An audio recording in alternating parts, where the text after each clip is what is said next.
నమస్తే. గత 10 సంవత్సరాలుగా కొట్లాడిన నిరుద్యోగులు గవర్నమెంట్ మారిన తర్వాత కూడా మళ్ళీ రోడ్డెక్కాల్సిన పరిస్థితి ఎందుకు వస్తున్నది? మాట్లాడదాం. నా ముందు అద్దంకి దయాకర్ గారు ఉన్నారు, కాంగ్రెస్ పార్టీ సీనియర్ నాయకులు. నమస్తే దయాకర్ గారు. నమస్తే. సో ఇందులో మీ నిర్లక్ష్యం ఉందనుకుంటున్నారా, లేదు కొంత అలసత్వం ఏమైనా ఉందా, తెలియక జరుగుతున్నదా, కోఆర్డినేషన్ ఏమైనా మిస్ అవుతున్నదా, ఏం జరుగుతున్నది? ఎందుకు నిరుద్యోగుల అంశాన్ని అడ్రస్ చేయలేకపోతున్నారు? లేదు మేము చేసేదే కరెక్ట్, కొంతమంది ఎవరో ప్రొవోకేట్ చేస్తున్నారు వాళ్ళని మీరు అనుకుంటున్నారా? ఆ పరిస్థితి ఉంది, ప్రొవోకేట్ చేసేది. బట్ మనకు ఇన్స్టిట్యూషనల్ కాంట్రడిక్షన్స్ కూడా ఉన్నాయి. టీఎస్పీఎస్సి రూల్స్ అండ్ రెగ్యులేషన్స్, తర్వాత స్టేట్ గవర్నమెంట్కి కొంత తేడా ఉంటుంది. ఇప్పుడు విద్యార్థులు కోరుతున్న డిమాండ్లలో, నిరుద్యోగులు కోరుతున్న డిమాండ్లలో కొన్ని పరిష్కారం కూడా కావచ్చు 2 రోజుల్లో నేను అనుకుంటున్నా. ఓకే. ఈ గ్రూప్ 1 డిఎస్సికి సంబంధించి కానీ 2, 3కి సంబంధించి కానీ కొన్ని నిర్ణయాల్లో 1:100 అనే వాటి విషయంలో ప్రభుత్వం చాలా నిశితంగా పరిశీలిస్తున్నది. బట్ అది ఇట్ డిపెండ్స్ అపాన్ టీఎస్పీఎస్సి కూడా ఉంటుంది. కాబట్టి ప్రభుత్వం నిర్ణయం తీసుకుంటే పాటించే అవకాశం ఉంటుంది. త్వరలోనే కొంత ఊరట అనే దానికంటే కూడా కొంత మేలు జరుగుతుంది. కానీ వీళ్ళ ఎక్కువైపోయినాయి. బీఆర్ఎస్లు సందిట్లో సైడ్ లేక వీళ్ళకేంది పోయి నాకు అర్థం కాదు. ఎవడు ఒక్కడు కూడా ఇన్ని రోజులు కనపల్లే. 2 నెలలకే అంటే దాదాపు ఎంత, ఇప్పుడు 6 నెలల 7 నెలలు గవర్నమెంట్ 200 రోజులు దాటింది. 9.5 సంవత్సరాలు 10 సంవత్సరాలు ఎందుకు పందికొక్కులాగా వండుకొని ఇప్పుడు బయటికి వెళ్ళి తగుదునమ్మా అని చెప్పి మేము ఏదో విద్యార్థులకు నిరుద్యోగ బాసటగా ఉంటామని మీరే కదా ఈ స్థితికి తెచ్చింది. మరి మీరేం బీకిండ్రు ఇన్ని రోజులు? 200 రోజులనే మొత్తం సమస్యలన్నీ పరిష్కరించాలనా? కాబట్టి వాళ్ళేదో దీంట్లో విద్యార్థులది నిజాయితీతో కూడిన ఉద్యమం, దాన్ని మనం శంకించలేం. చాలా ఫోన్స్ నాకు అటెంప్ట్ అవుతున్నాయి. ఒక రకంగా మెసేజెస్ డిస్ట్రిక్ట్స్ నుంచి కాదు, ఏజెన్సీ ఏరియాల నుంచి కూడా వస్తున్నాయి. అంటే సో దాంట్లో జెన్యూనిటీ ఉంది. దాన్ని మనం అసలు ఎట్టి పరిస్థితుల్లో పక్కన పెట్టలేం. దాన్ని ముఖ్యమంత్రి గారు కూడా త్రూ ఇంటెలిజెన్స్ కానీ సన్నిహితులతో కానీ అవన్నీ కూడా సమాచారం వస్తున్నా. ఒకటేంటంటే ఈ టీఆర్ఎస్ వల్ల ఆగడాలు మాత్రం ఇంకెక్కువ పెంచే ప్రయత్నం చేస్తున్నారు. అది మానుకుంటే మంచిది. అంటే విద్యార్థులు రెచ్చగొడుతున్నారని కూడా చెప్పాను, వాళ్ళకి అసలు సంబంధమే లేదు. ఇప్పుడు పోయి యూనివర్సిటీలలో మేము ఉన్న చూడిపో మా విద్యార్థులను అరెస్ట్ చేసినట్టు. మరి ఈ విద్యార్థి సంఘాల నాయకులు లేకపోతే ఈ కోన్కిస్క వాళ్ళంతా మరి ఒక్కడు కూడా క్యాంపస్లో అడగబెట్టలేకపోయింది కదా. ఈవెన్ తో కేసీఆర్ కూడా 100వ వార్షికోత్సవానికి దొడ్డిదారిని వచ్చి దొడ్డిదారిని పడి ఇప్పుడు రమ్మని కేసీఆర్ మరి క్యాంపస్కు. ఆయన ఆడ గుంటనక్కలాగా కూర్చొని అంతా పనికిరాని చెత్తనంతా మాట్లాడిపించుకుంటూ ఏదో చేస్తున్న పరిస్థితి ఉంది. కానీ విద్యార్థుల సమస్యల పట్ల మాత్రం ప్రభుత్వం చాలా సీరియస్గా ఉంది. మీలాగా వినని ప్రభుత్వం కాదు.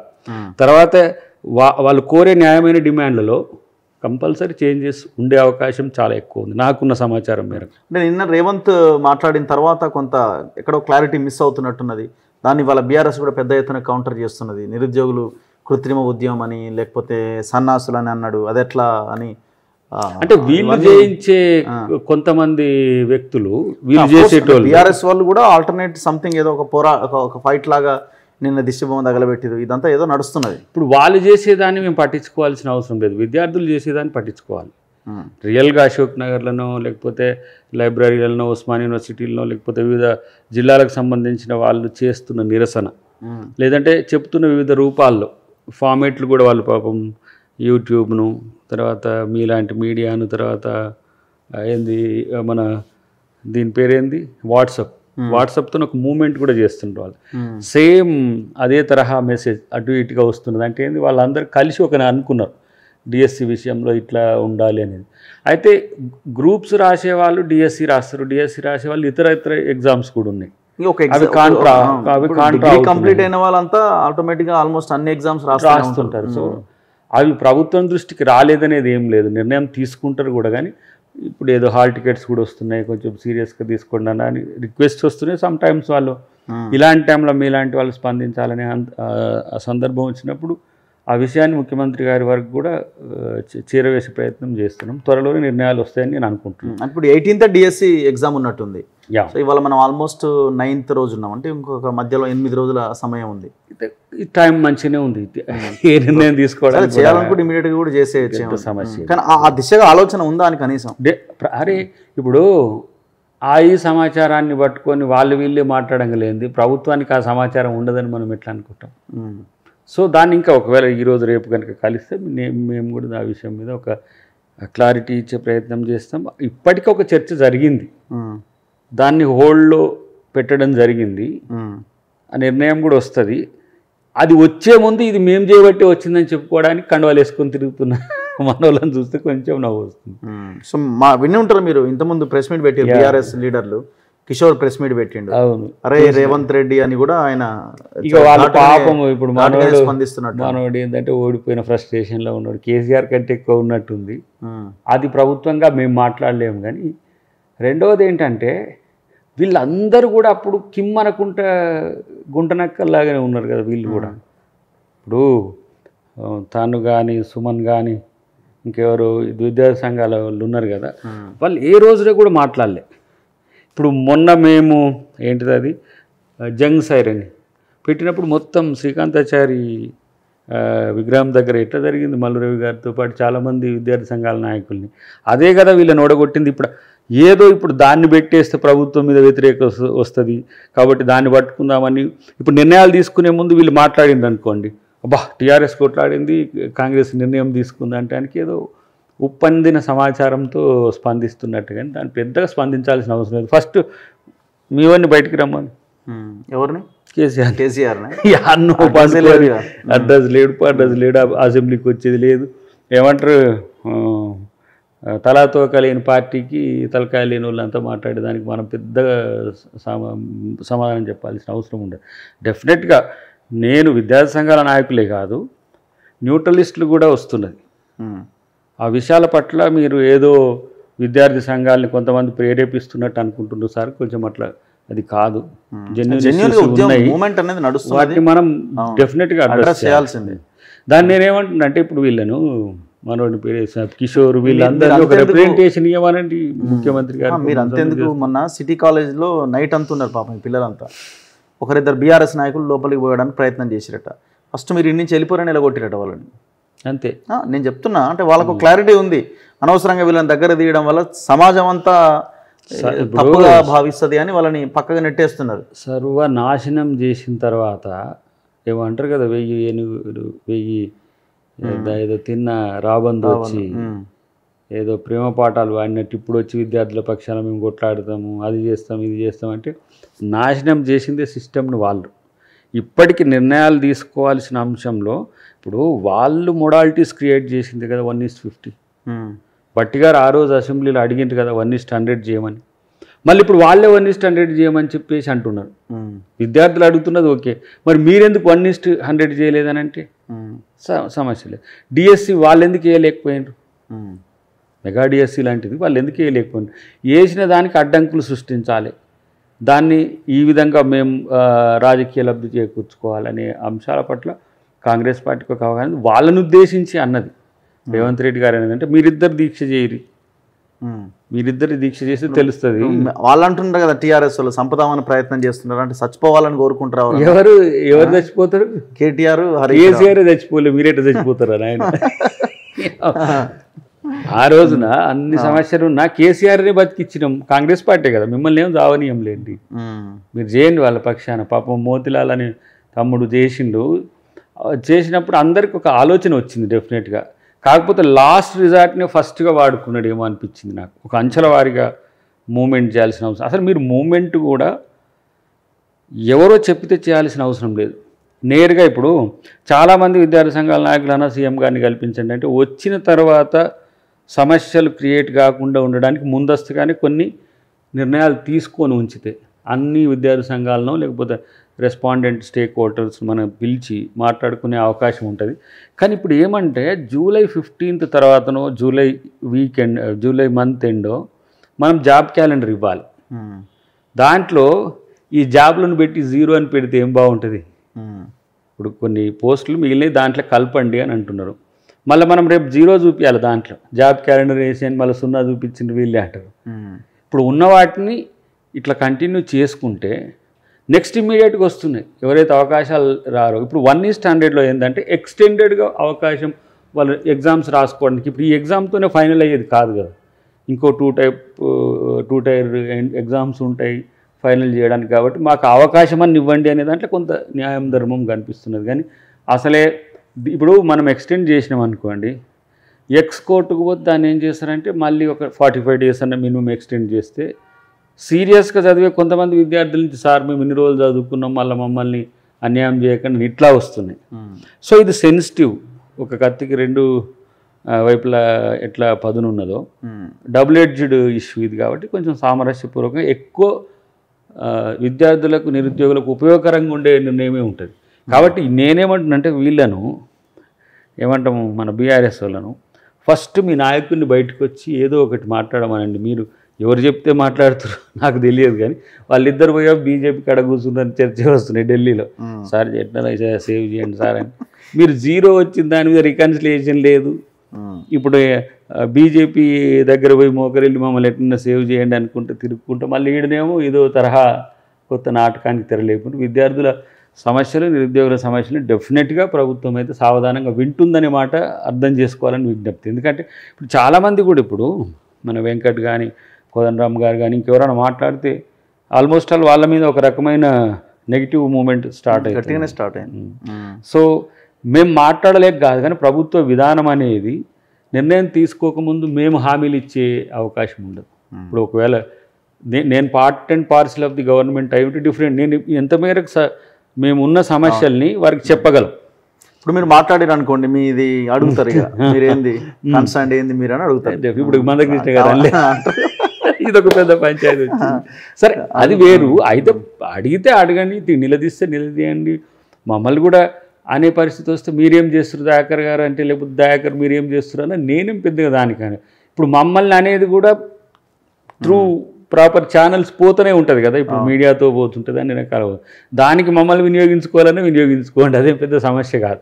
కానీ మీకంటే ఎక్కువ ప్రాధాన్యత ఉన్నది అని అనుకోకండి. ఏదైతే విద్యార్థుల సమస్యలకు సంబంధించి ప్రభుత్వం అసలు పట్టించుకోవట్లేదు అని. ఇప్పుడు ఏమవుతుందంటే మల్టిపుల్ లెవెల్స్లో మూమెంట్ ఉంది. ఇప్పుడు ఆల్మోస్ట్ ఆల్ అంటే న్యూట్రలిస్టులది ఉంది, బీఆర్ఎస్ ఉంది, తర్వాత కొంతమంది వాళ్ళు వీళ్ళు చేసేది ఉంది. అంటే వాళ్ళ పేర్లు చెప్పడం ఎందుకు, కానీ మనకు తెలుస్తున్న సమాచారం ఓవరాల్గానైతే ఇష్యూ ఉంది కదా, ఆ ఇష్యూని మాత్రం కామన్గా అడ్రస్ చేయాల్సినది ఉంటుంది. సరే విద్యాశాఖ మంత్రి కూడా వారే కావడం వల్ల మిగతా అంశాల పట్ల ఈరోజు రోడ్స్ అండ్ బిల్డింగ్స్ దానికి సంబంధించి రివ్యూ అయింది. నిన్న ఇంకా కొన్ని నిర్ణయాలు అయినాయి. దీన్ని కూడా దాదాపు నేను అనుకుంటే 4 days బ్యాక్ ఒక నిర్ణయం అయితే తీసుకొని ఉన్నదని నాకున్న సమాచారం. నేను ఆ మీటింగ్లో పాల్గొనాల్సి ఉండే, నేను వేరే ప్రాంతంలో ఉండబట్టి పాల్గొనలేకపోయింది. నెక్స్ట్ నిన్న కేటీఆర్ ఒక ప్రెస్ మీట్ పెట్టిండు ఢిల్లీలో. మేము విలీనం చేసుకున్నాం తప్ప పార్టీ ఫిరాయింపులను ప్రోత్సహించలేదు, మేము తప్పు చేయలేదు, అంతా కరెక్టే చేసినామని ఇటు హరీష్ రావు ఇటు మాజీ స్పీకర్ సురేష్ రెడ్డి మధ్యలో ఆయన కూర్చొని మాట్లాడిండు. దీన్ని అంటే ఓవరాల్ ప్రెస్ మీట్ మీకు ఎట్లా అనిపించింది? సురేష్ రెడ్డి గారు ఏమన్నా మాట్లాడిండ్రా? లేనట్టు, నాయనే కదా స్పీకర్.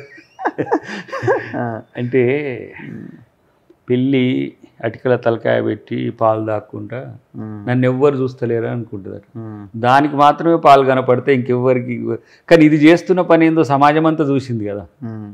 ఇప్పుడు ఫస్ట్ రేఖ కాంతారావు గారు, చిరుమర్తి లింగయ్య గారు, అట్లా మీకు ఒక 5 మంది ఒకసారి, 3 మంది ఒకసారి, చివరికి లాస్ట్ ఒక 5-6 చేసుకొని అప్పుడు సిఎల్పి విలీనం చేసుకుంటారు. నెమ్మది అంటే ఒకటేసారి వచ్చి జాయిన్ అవ్వలే వాళ్ళు.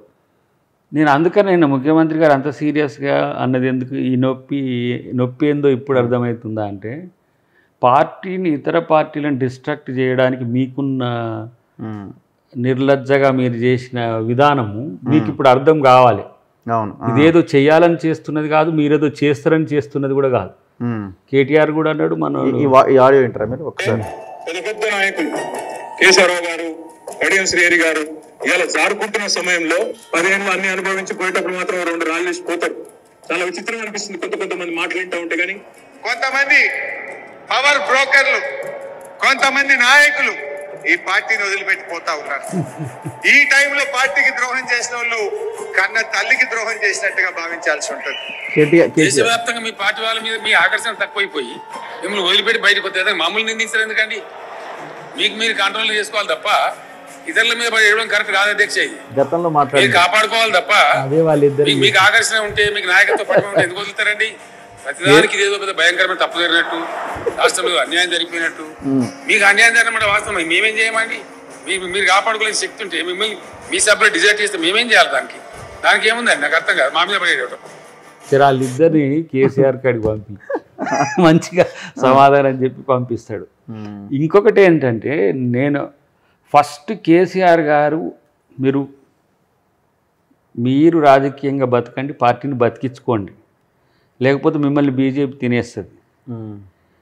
మీరు సమర్థవంతంగా విశ్వసనీయంగా భరోసా ఇచ్చే విధంగా నాయకత్వం లేకుండా మీరు ఆగాలి అంటే ఏమిటికి ఆగాలాలో ఒక మాట అనుకుందాం.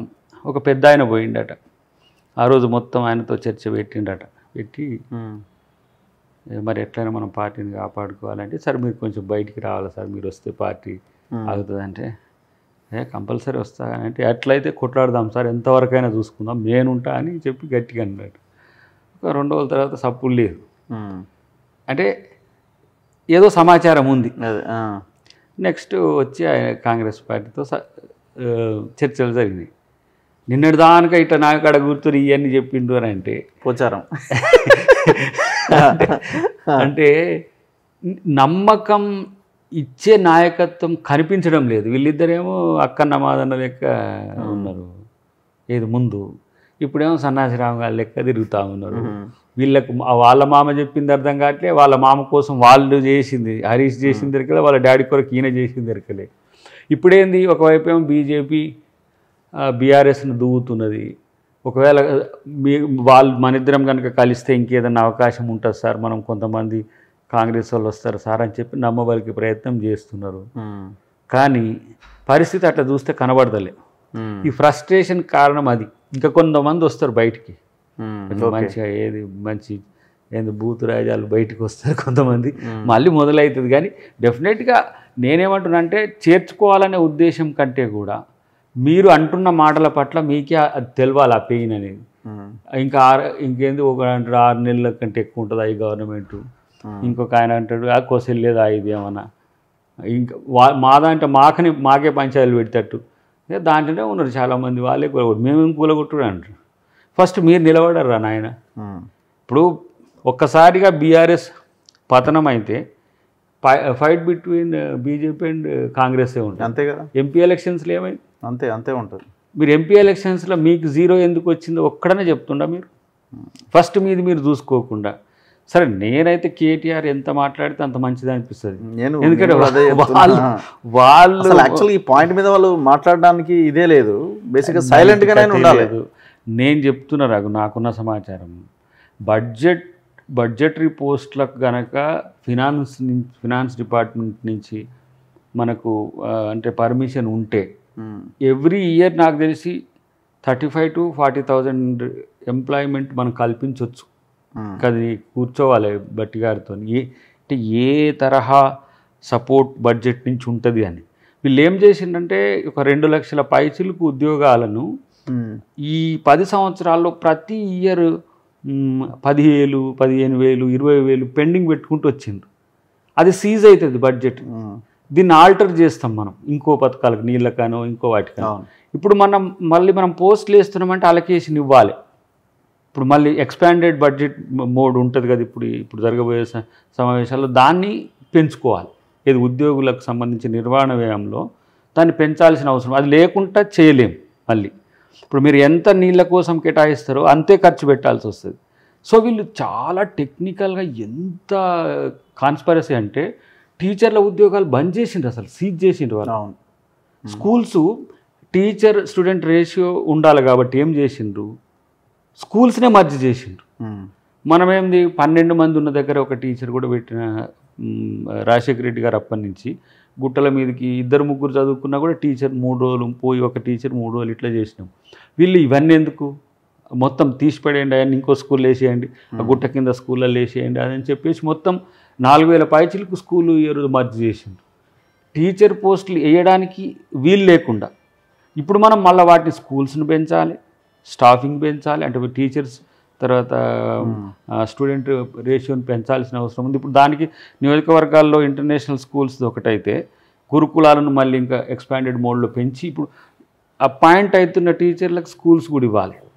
ఇంత పెద్ద తతంగం ఉంది, దానికి బడ్జెట్ సపోర్ట్ కూడా తీసుకోవాలి. సరే ఏదేమైనా ఇప్పుడు మీకు 64 మంది ఎమ్మెల్యేలు ఉన్నారు, ఇప్పుడు ప్రభుత్వం కూలిపోద్దని ఇంకోటి, ఇప్పుడు వాళ్ళు కూలగొడితే ప్రజలే నిలబడతారు కదా ఇవాళ రేపు. అది ఈ కూలగొట్టు లేని పాడేంది వాళ్ళ ఎమ్మెల్యేలంతా మీకెందుకు మరి? నేనేమంటున్నాను, మీరు ఒక అవినీతి గ్యాంగ్ అంతా తెచ్చి మీ దాంట్లో పెట్టుకున్నట్టే కదా. ఇక సరే కరెక్ట్. ఇప్పుడు కొంతమంది మీద విమర్శలు వస్తున్నా, ఇప్పుడు ఏమైందంటే ప్రభుత్వాన్ని సెక్యూర్గా ఉంచితేనే మనకు ఇతరాత్ర అవుతాయి. నేను బీజేపీ కోణాన్ని ఎక్కువ అంటే మీన్స్ 10 ప్రభుత్వాలను కూల్చిన నేపథ్యం ఉంది కాబట్టి కొంత నేను ఆ యాంగిల్ను, ఇప్పుడు సిండే ఉన్నాడు ఒక పార్టీలో 32 మందిని మీద అవినీతి ఆరోపణలు పెట్టి మన ఏంటిది అది ఇన్కమ్ ట్యాక్స్ రైట్స్ చేసింది ఇంటర్నల్గా. ఇప్పుడు మైపాల్ రెడ్డి గారి ఇష్యూ ఎట్లయిందో, సో వాళ్ళ రాజనీతి అంతా ఇప్పుడు ఏదో సీరియస్గా ఉన్నారనేది కాదు, కానీ ప్రొటెక్టివ్ మెజర్స్ కూడా తీసుకోవాల్సిన అవసరం ఉంది. ఇంటర్నల్ ఇష్యూస్ కూడా ఉంటాయి. ఇంకోటి ఏంటంటే ఎమ్మెల్యేస్ ఒక దిగాలు పడిపోతున్న, ఏమంటారు, దివాలా తీసిన పార్టీలో మేమున్నామా అనే స్థితిలో ఉన్న కొంతమంది నేను మాట్లాడినా, సరే వాళ్ళ పేర్లు మనం చెప్పడం అనేది కానీ, సో అఫ్కోర్స్ కొంత రేవంత్ రెడ్డి గారికి దగ్గర ఉంటాం కాబట్టి వాళ్ళు ఇట్లా మాట్లాడుతూ, అరే కనీసం ఒక సిస్టమ్ లేదు మాకు, ఇప్పుడు ఒకటేసారి ఓడిపోతే ఎందుకో కేసీఆర్ ఓడిపోయినప్పుడు కూడా ఒకటేసారి డల్ అవుతాడు. ఆ 10 సీట్లు అప్పుడు కూడా, అప్పుడు మేము ఒకసారి కలిసి ఉంటుంది, అంత దివాలా తీసిన కంపెనీ లాగా అట్లా ఉండాల్సిన అవసరం లేదు. మీకు 39 మంది ఎమ్మెల్యేలను వారు కాపాడుకునే స్థితి కూడా మీకు లేదా? ఇది ఆలోచించుకోండి. సరే ఎంపీలు అంటే గెలవలేకపోయింది, అది వేరే విషయం. అసలు దీంట్లో జరుగుతున్నది ఏంటంటే ఫస్ట్ కవిత గారిని విడిపించడానికి ఏదో యంత్రాంగం మంత్రాంగం వెనక జరుగుతుందేమో అని అనిపిస్తున్నది. ఢిల్లీ ఎపిసోడ్ వీళ్ళని ఎట్లా, మీకు ఏమైనా సోర్స్ ఉందా? మరి ఢిల్లీలో పోయి వీళ్ళు ఏం చేస్తారు చెప్పు, వీళ్ళు అధిష్టానం పోయి ఫామ్ హౌస్లు ఉంటే చెప్పు ఒకసారి, నువ్వు ఆలోచించి, నువ్వు టీఆర్ఎస్ నుంచి మాట్లాడు అనుకుందాం, నువ్వు టీఆర్ఎస్ ప్రతి మోడీని ఇప్పుడు మీరు జనరల్గా ఢిల్లీకి వెళ్తుంటారు కదా, మోడీనో ఇంకెవరినో కలవడానికి సపరేట్ సీక్రెట్ ఏమైనా ఉంటుందా? కేసీఆర్ కలవడా? ఓపెన్గా వెళ్ళి ఓపెనే ఉంటుంది కదా అంతా? కాదు, కేసీఆర్ కలవడా? ఒకవేళ మోడీను మన ఎవరిని అమిత్ షా గారినో హరీష్ రావు కేటీఆర్ గారు కలిసిండు అనుకుందాం, ఏం మాట్లాడతారంటావు? బీఆర్ఎస్ ప్రతినిధి నువ్వు చెప్పు, ఏంటిది మాట్లాడేది? నేను నిన్న నాగేశ్వర గారిది ఏదో చూసిన, ఇండియాలో లేకపోతే మీరు ఏడ ఉండనట్టే అని. అసలు మీరు ఎటో, మీ రాజకీయం ఎటో తెలుసుకోరు ఫస్ట్. మీరు ఓడిపోయినందుకు ఏమంటాము, మేమేదో మిమ్మల్ని అబాస్పాలు చేయడానికి చేస్తున్న కామెంట్ కాదు, ఒక దిక్సూచి లేని నావ లెక్క, గమనం లేని పయనం లెక్క ఉన్నది. అది ఆలోచించుకోండి ఫస్ట్. మీరు మా వైపు రాలేరు అని ముందు నుంచి చెప్తూనే ఉన్నాం. మీరు మరి ఎటుంటారనే విషయం తెలుస్తలేదు. ఆ కేసు అట్లున్నది, రేపు ఇంకేమేమో కేసులు వస్తాయేమో, మరి దేని కొరకు రాయబారాలకు పోయినరో కానీ మళ్ళీ అక్కడికి ఉండాల్సిన అవసరం ఏముందన్నది కూడా పాయింటే కదా. అసలు అదొక పెద్ద ప్రశ్నార్థకమైంది.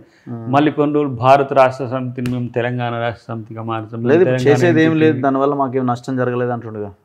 నష్టం జరిగినప్పుడు ఇక భారతదేశ ప్రజల కోసం పోరాడండి. ఇక మరి తెలంగాణ కోసం మేము ఉన్నాం, తెలంగాణ కోసం కాంగ్రెస్ పార్టీ ఇచ్చిన పార్టీ కొట్లాడుతుంది, చేస్తుంది.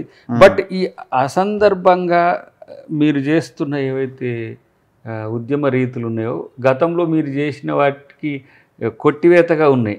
అది అంటే మీరేం చేసిండ్లేండి, జేఎస్తో కలిసి చేసిన వాటిని మీ ఖాతాలు వేసుకున్న పరిస్థితి ఉంది, కానీ ఒకరు చెప్పేటోరు లేరు అనేది అర్థమవుతుంది నాకు. ఇప్పుడు ఇద్దరు కలిసి దానికోసమేనా, కవిత కోసం బెయిల్ కోసమేనా? బెయిల్ మిగతా అంశాల్లో మమ్మల్ని ప్రొటెక్ట్ చేయమని పోయి ఉంటారు. వీళ్ళు కూడా సీక్రెట్గా, ఇప్పుడు జగన్ అన్న ఫెయిర్గా ఉన్నాడేమో, వీళ్ళే మేము బీజేపీ, మాకెక్కడ సంబంధం, కాంగ్రెస్ బీజేపీ ఒకటి అంటారు వాళ్ళు.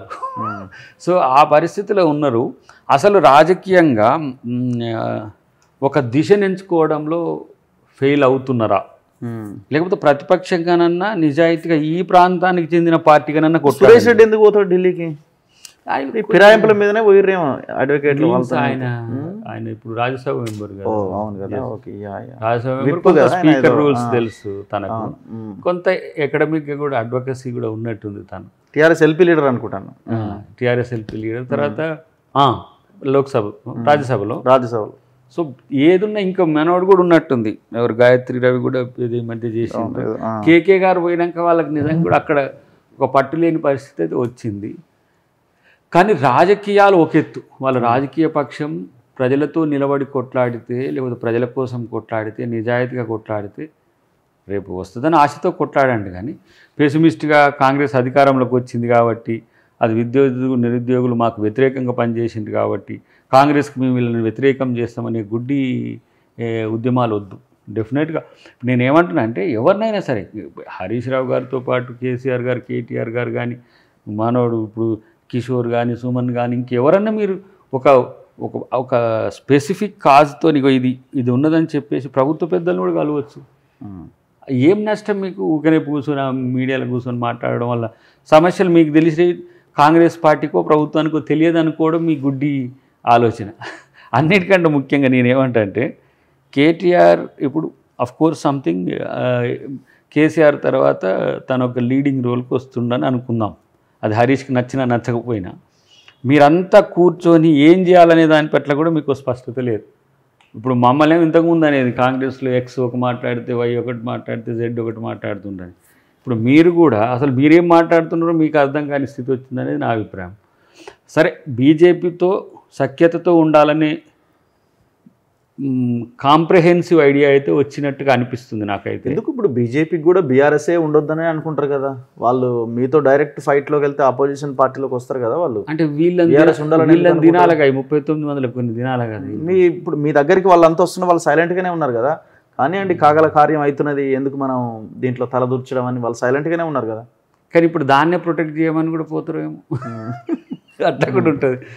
అయితే నేను ఒకటి మాత్రం రాజకీయాల్లో ఈ పరిస్థితి అయితే ఊహించలేదు. ఇది రైట్ కూడా కాదు. ఇప్పుడు ఈ జంపింగ్లు, ఇప్పుడు ఒక పార్టీ నుంచి జంపింగ్ల వల్ల మేము కూడా సమాధానం చెప్పాల్సి అవసరం వస్తుంది. అది కొంచెం ఇబ్బందికరమే. ఎందుకంటే మేము అదే డైలాగులు మీరు నాడు నేడని కూడా పెట్టే పరిస్థితి వస్తుంది. ఎందుకంటే ఇక కొంతమంది ఒక ఆయన అన్నాడు మీలాంటి వాళ్ళు అవకాశాలు పోతున్నారు మీకేం బుద్ధి లేదా అని అంటే నేను దానికి సమాధానం చెప్పలేను. అట్లాంటివి కొన్ని ఉంటాయి. నేను అది అన్నది బాగా ట్రోల్ కూడా చేసేది. దాకర్ ఇట్లా అన్నాడు, నువ్వు అన్న తర్వాత చాలా మంది దాన్ని కట్ చేసి పెట్టాను.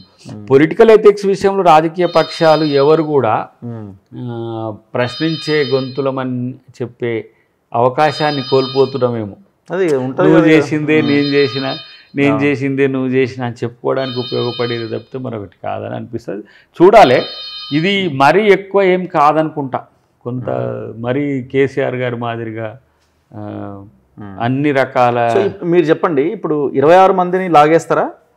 లేదు ఒకవేళ లాగకుండా తీసుకున్న 10 మందినో 15 మందినో 4 ఏళ్ళ వరకు 5 ఏళ్ళ వరకు అట్లనే స్పీకర్ వద్ద ఫైల్ని పెండింగ్లో పెడతారా?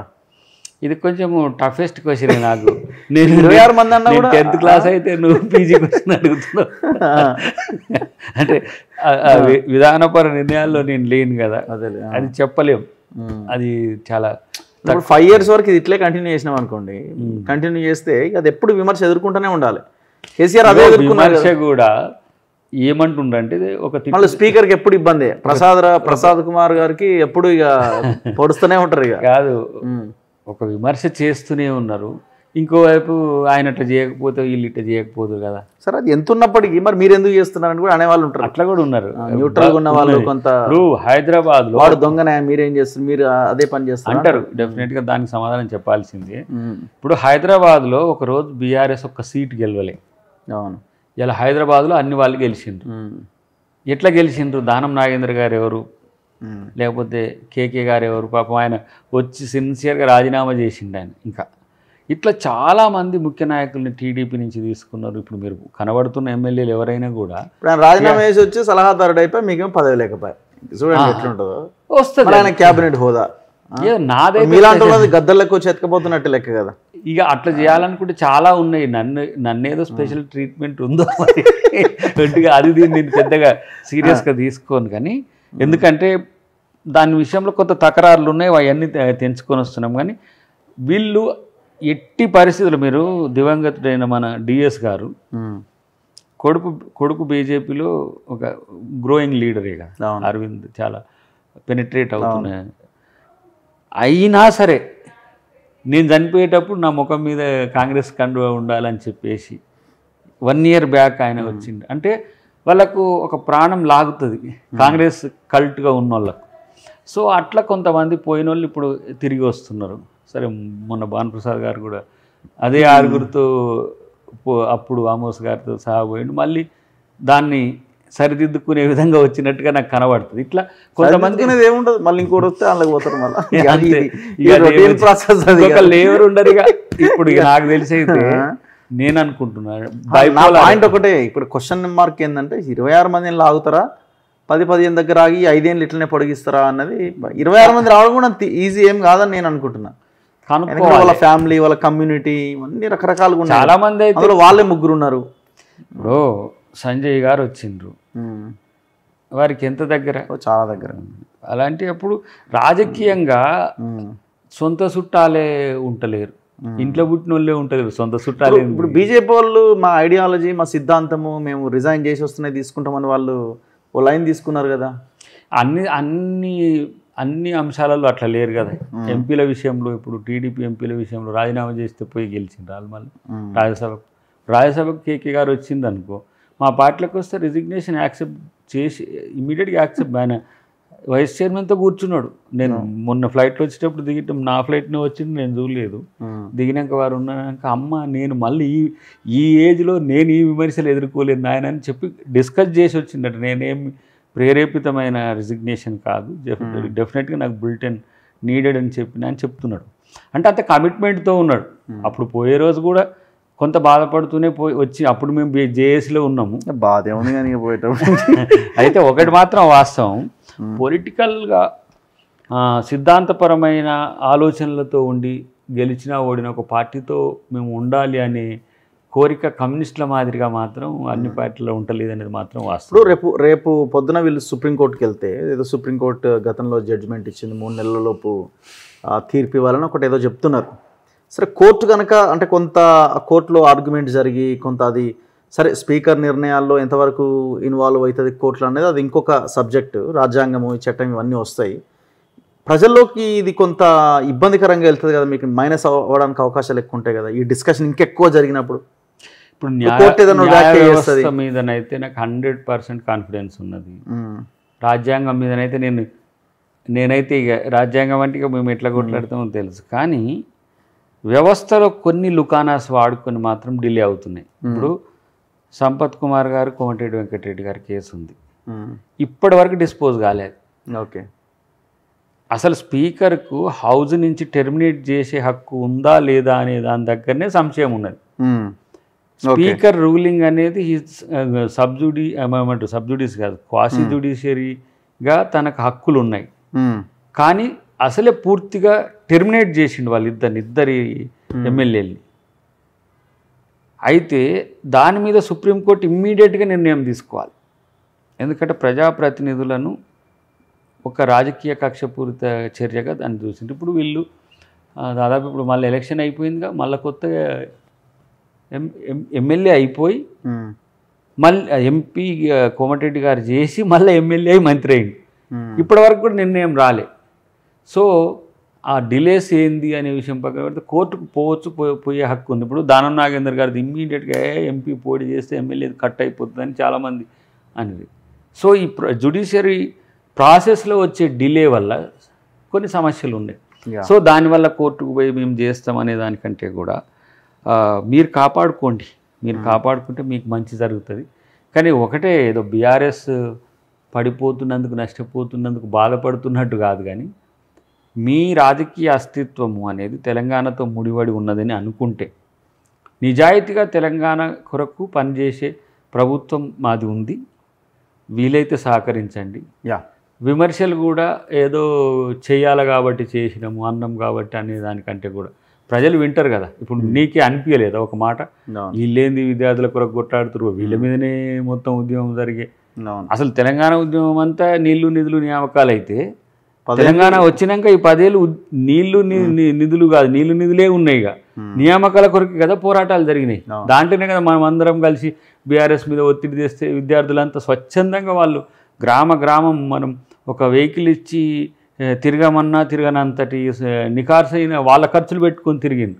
కాబట్టి మీ శ్రమ, మీ యొక్క ఏమంటాం పోరాట పట్టుకొని కాంగ్రెస్ పార్టీ ప్రభుత్వం మర్చిపోదు. అన్నిటికంటే రేవంత్ రెడ్డి గారు చాలా స్పష్టంగా మీ విషయంలో ఉండడం అనేది మాత్రం నాకున్న సమాచారం, నేను కలిసినప్పుడు మాట్లాడుతున్నప్పుడు అంశం. ఈ మళ్ళీ ఈ మధ్య ఈ రేపు ఎల్లుండి ఒకవేళ కలిసినా కూడా ఆ తీవ్రతను వారి దృష్టికి తీసుకొచ్చే ప్రయత్నం అయితే చేస్తాం. Thank you very much Dayakar garu. Thank you. చూస్తూనే ఉండండి మన తొలి వెలుగు.